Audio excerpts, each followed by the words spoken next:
the worst part of postpartum, what I feel like triggers so much of that emotional turmoil is isolation, is loneliness.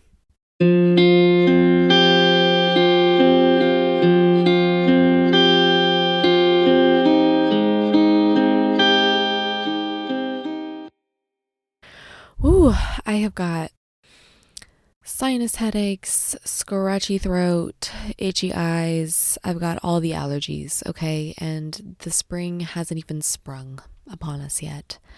It is only March, I don't know, 10th or something of the other, and I'm already dying. I'm already dying of allergies, and I'm already so sick of it. I truly, truly am. But anyways, welcome. Welcome to Loving Motherhood. This is a podcast that is just all about the hard parts, the ups, the downs, the, you know, the... I'm having a hard time with words today. I'm going to be honest. I'm having a hard time transitioning into this episode. So I am just going to get into it. I'm just going to get into what I want to talk about because my brain cannot function in any other form right now. I don't know why. Truly, I've been trying to record a podcast for weeks now, and I actually did. I recorded an entire episode not too long ago, but I never ended up posting it. I just was not happy with it. To be honest, I was crying. I was crying in most of it. So I just felt like not putting that on the internet. Where are my words? You see, I'm struggling. I need a crystal or something. Give me a rock, damn it. I've been using crystals a lot more lately. I have been loving them, and I've honestly been putting all of my friends onto them. It's been lovely. And did you hear what I just said? I just said friends.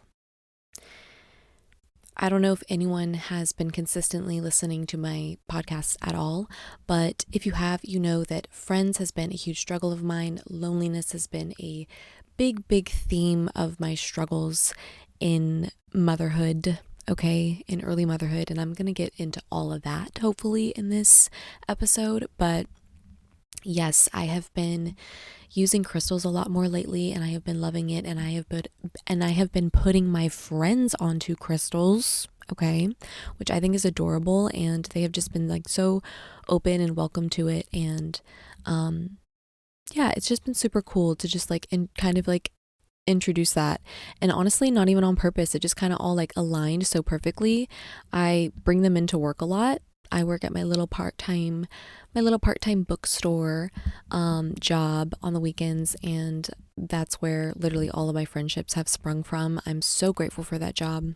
I will bring crystals with me to work sometimes, because I work as a cashier, so I just kind of have it in my hand and put it in my pocket, when I'm helping customers, and I'll take it out when I'm walking around the store and sorting out the books and whatnot. And sometimes I like leave it, on accident on the counter, and my coworkers will pick it up and they'll be like, "Oh my gosh, what is this?" It springs conversation, if you will. I don't know why I said sprung. I'm sorry. I'm so sorry. My words are not wording tonight. Anyways, it springs up. Is that the right term? I don't care. It springs up a lot of conversation. And one of my other coworkers who works in the cafe side, so I work at a bookstore that has a cafe in it. And so there's baristas and there's booksellers, and we kind of combine and we do our little book club. It's really cute, and that's where I've met some of the most amazing women, and I'm so grateful for all those friendships. It's literally irreplaceable, and it's literally everything that I've ever wanted since I've become a mother, because when you become a mom, you just, at least in some circumstances for some women, you get really isolated from your friends, your friendships change a lot, and a lot of your friendships don't last after you become a mom, unfortunately.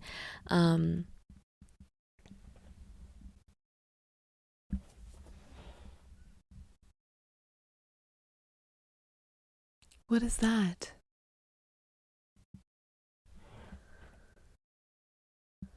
My camera is blinking at me. What does that mean? Okay, you gotta give me 1 second. My memory card is full. I'm gonna delete some stuff. I'm gonna be right back. Oh my lord. The cable turned off. I'm so sorry. This has so far just been a whole disaster. And I'm just feeling real tired. I don't know. I'm feeling almost sickly all of a sudden. I don't know what that's about. But whatever. Let's get into it. Let's talk about what I want to talk about. Okay. So yeah, been using crystals more and been putting my friends onto it, and I got one of my girls to go to the crystal shop and get her some crystals. And unrelated, but this other girl, the cafe girly, one of the baristas who's in our book club, she like reached out randomly and was like, hey, like, do any of y'all know of like crystals that could help me implement a lot of change? I'm looking for a lot of change, help me with like manifesting things. And I was like, girl, I got you. I sent paragraphs. Even the other girls were like, this is a Jennifer question, Jennifer's got this. And it's just been fun to kind of talk to people who are like so open-minded about it, and just women who are unafraid to explore new things and different things, and maybe like very misjudged things, I must say.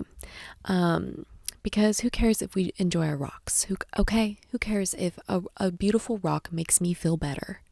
Who cares if I believe that that rock has abilities to aid, okay, to aid in my energy and to aid in my balance, okay? Who cares?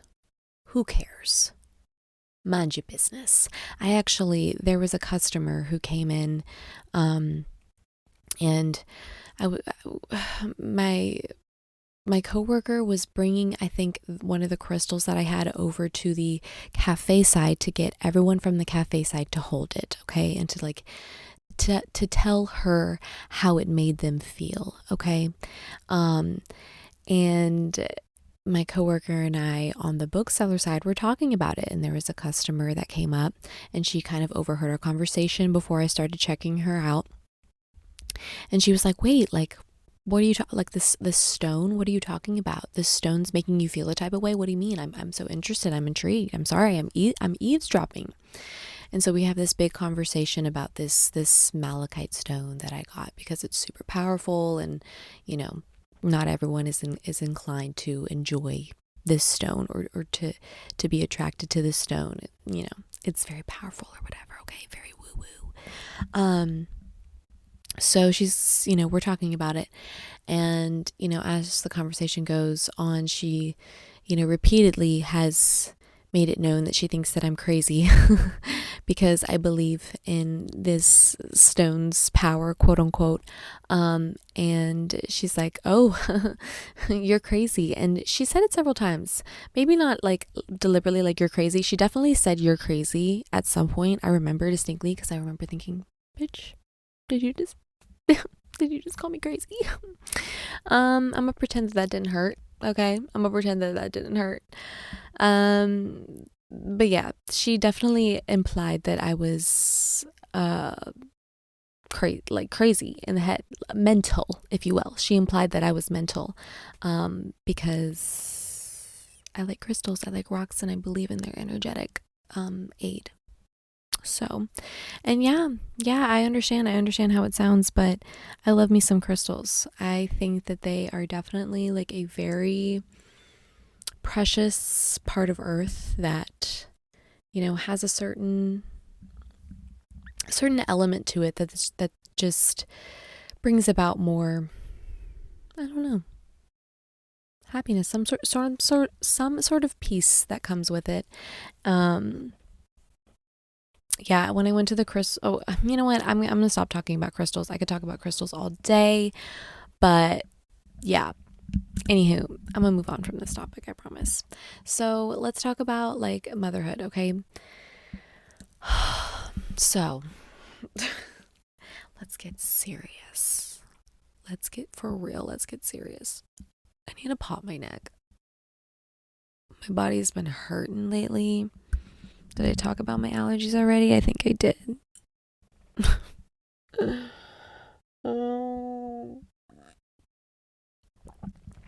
Okay.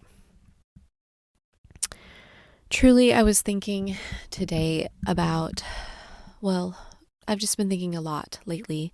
I've been in a bit of a mental slump, if you will. But I'm finally getting out of it. I really do feel better about a lot of things. But a lot of it was sprung about by a TikTok that I posted that's getting a lot of traction and getting a lot of hate. Story of my life. I don't know what it is about the content that I make on there, but people just have a lot to say and it's not very nice. So people just have something to say and it's not nice. Do as your mama says. If you don't have anything nice to say, don't say anything at all. Okay? But no. People do not care when they are behind a screen. They will tell you what is on their mind. Oh, they will tell you exactly how they're thinking in that moment. But yeah, so it was kind of sprung on by a lot of hate that I was getting for postpartum rage, this very, very difficult topic that I've been trying over and over again to bring awareness to. And I bring awareness to it through some videos that are very, very chaotic. And I do that on purpose. Not that the videos that I make are staged in any way, but if they were staged, I would be making freaking millions off of those videos, okay? I would be pushing out videos every single freaking week, every single freaking day. I would be pushing out videos like that because those videos do get the most traction. And that's because they're super chaotic. But I post those videos because those are literally the most vulnerable parts and the most real aspects of postpartum rage. And, it doesn't happen often. So, when I feel myself in a bout of rage and I'm going to release it in a way that's a bit unconventional, I do get some footage of that. And that, that's embarrassing to some people. And I get that, but I truly, truly, truly just like strongly believe in the fact that postpartum rage is real and that a lot of women truly, truly struggle with it. And they don't know how to talk about it. They don't know how to be vulnerable about those parts. Sometimes you just want to punch a pillow or throw ice in a bathtub and grunt, and just like let it out. Sometimes you just gotta let it out. And that's just like what I want to bring attention to. I want to I want to help other moms feel less alone in that because it's very, very, I don't know. It's just very, very, it's a very, very difficult thing to heal when you have anger issues. It's a very, very difficult thing to heal. And early motherhood is just always going to test you. So, I'm really, really actively healing it. And I genuinely feel like my rage fits are behind me. It may not seem like that because I did just recently post a rage fit, but I have a punching bag and I'm going to learn how to channel my emotions in a way that's proactive for my body and for my family, so that it's healthy for everyone, healthier in the healthiest way possible. I want to handle my emotions, and I have very, very big emotions. I've learned that I'm just a very, very I'm sensitive in a way, but I just feel very, very, very deeply. I'm empathic, whatever. We hear that all the time. I'm empathic. Oh, you're just so empathic. Maybe I am, but I just feel very deeply about things. And so when I am sad, I am devastated. And when I am happy, I am elated. And when I am angry, I am enraged. So I'm working on that. I'm working on learning how to emotionally regulate, and I'm learning on teaching my child how to emotionally regulate. And also, I hope I'm still recording on here. Yes, I am. Also, I was like so down in the dumps a few weeks ago because I felt like I was just being such a horrible mom because my emotions were just all over the place. And I just felt like, oh my goodness, like I'm just failing at this emotional regulation thing. Like I feel like I'm just such a horrible example for my daughter because I don't know how to quite emotionally regulate yet. She doesn't, get that good example on how to do it herself. And so I was just like feeling really down on myself and just like, oh my gosh, like I'm really, really failing. I'm sugarcoating this, but I was genuinely having a huge mental breakdown over this. Because I just felt like I was failing so badly. But there were times throughout the week when I was feeling my emotions very deeply and very, I was trying to hide it from my daughter as best as I could, but I'm human and I feel things and it's hard for me to not show those things sometimes. And so she could tell I was upset, and she was just like, it's okay, mommy, just take some deep breaths, or she was just like aiding me through it. And I just like saw like if she knows how to soothe me in those moments, then I've done something right. I've done something right to show her that you can regulate your emotions when they feel very chaotic and out of hand. She was just guiding me to take deep breaths, and she's like, it's okay, it's gonna be okay. I was like, oh my goodness, I'm not a complete failure. I realized that in that moment. I'm not a complete failure. So yeah. Anyways, that was a very, very, very long-winded way of saying and explaining of where I was going with that. That I was thinking a lot about, postpartum and just like early stages of motherhood and what that weighs on you mentally and emotionally, and just kind of like the mental health struggles like postpartum depression, postpartum anxiety, postpartum rage. And I was really thinking deeply about how, truly what the worst part of postpartum, what I feel like triggers so much of that emotional turmoil, the number one pushing factor for so much struggle that comes in early motherhood is isolation, is loneliness. And I realized that because I was thinking, what made postpartum, like what truly made my postpartum experience so hard and so dark for me, and what really pushed me to feel just such difficult emotions like that. And not only was it anxiety that comes with having a baby and all of that responsibility and all of the burden that comes with that mentally.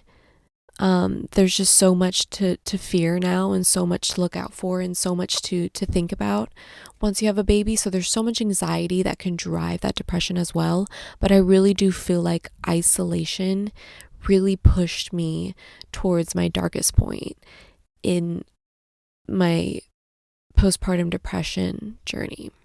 Most of my friends were in a different state because I had only been in college for a year. So most of my friends were high school friends.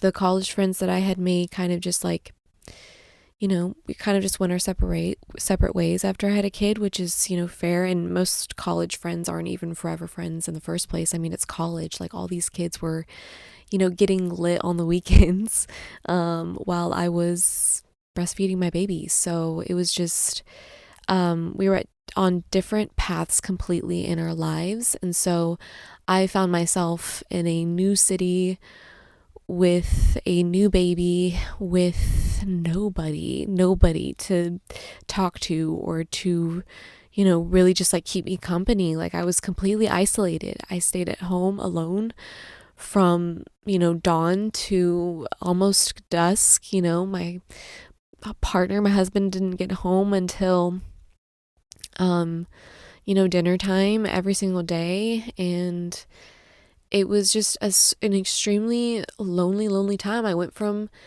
being around people and socializing constantly, and I always thrived in social settings. I always loved having lots of friends. I always loved being super social. I always loved just a little like chat, it's one of my favorite things in life. And that was just like completely taken from me. And not only that, but there was really no one to help with my baby either. I just felt like there was nobody to help me during the day. Everyone was working, and my parents lived far out of town, and the family that I did have in town, the friends that I did have in town, they all, were working, like, and I couldn't afford daycare. I couldn't afford a nanny. I couldn't afford a babysitter. Like, it was just so lonely. It was just me and the baby and a small apartment. I didn't get this house until she was a little bit over 1, I think, or almost 1. Even then, it's just been me. It's just been me and her every day, and luckily I have friends now, and I'm so grateful for that. I luckily have a wonderful group of women that have truly just like helped me so much mentally and emotionally. Just having a community of women to talk to, and to just go out and have fun with. It's been life-changing, honestly, truly. Honestly, I'm really starting not to feel good, and that kind of sucks because it's been so long since I've recorded a podcast or posted a podcast, and I really wanted to do this, but I'm really not feeling good. Thank you so much for listening, and I don't even remember what I talked about, but I hope it was something good. I hope it was something worth listening to. Sorry, it was so hard for me to find my words in this episode, but I will continue to keep posting and to keep chatting and to keep venting and to keep talking about all the ups and downs that comes with motherhood. But yeah, thank you so much for watching or listening, and I will talk to you in my next episode. By the way, everything will be linked down below. I have lots of socials and stuff like that. Don't have the energy to talk about it right now, but it will all be linked down below. Okay, that's great. Awesome. Cool. Peace. Bye.